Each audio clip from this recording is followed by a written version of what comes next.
Well, joining me now to talk more about the security threat is Raymond Tanter. He's a professor and a visiting fellow at the Washington Institute for Near East Policy. Thanks for joining us. Well, as we've been reporting, most U.S. embassies will now reopen, or they've already reopened on Saturday. Is that because the U.S. now thinks that the terror threat is over or significantly lessened? Well, Anand, when I served at the White House in the Reagan-Bush days, we had three criteria in mind in developing what we call a threat matrix. The threat had to be imminent, credible, and corroborated.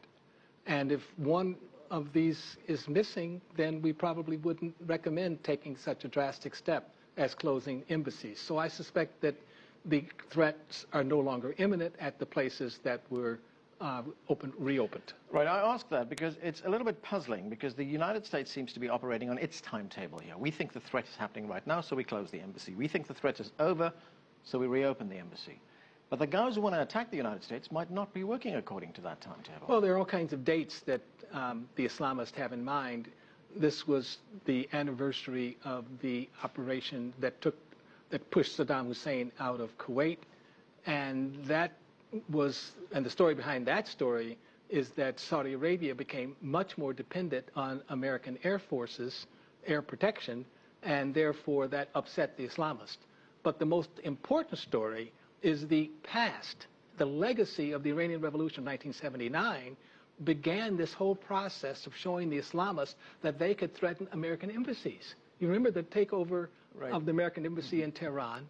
That taught the Islamists all over the world that embassies are soft targets, they're vulnerable. And all of a sudden you had the Islamist takeover of Iran itself. There was a Mujahideen takeover from the Shah of Iran, but the Islamists under Khomeini took over that one. Also now, given the security that is maintained in the United States, the embassy has become a soft target, as you point out. It's also a very symbolic target to attack the United States in that way.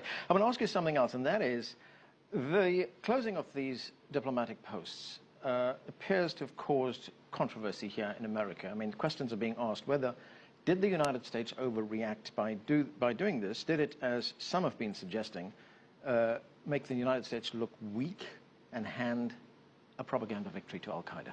Yeah, I think that you could say there was a propaganda victory for sure, because if you look at the Islamist websites, they're claiming victory.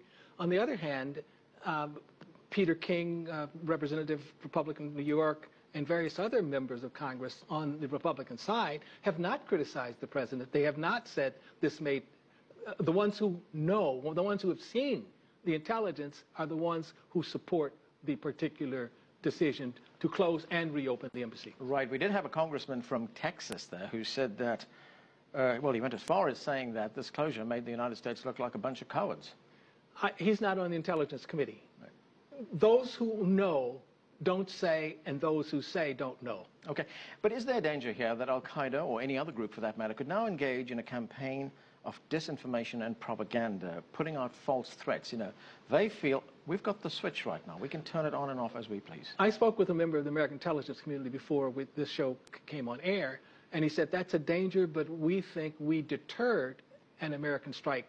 We would rather trade off the fact that Al-Qaeda could try to give us disinformation, in return for which we protected our people. And that was a big trade-off. So it's preferable to being overcautious, in other words. Well, especially after Benghazi. Well, I was just going to ask you about Benghazi, yeah. You cannot allow another Benghazi, not just on political grounds.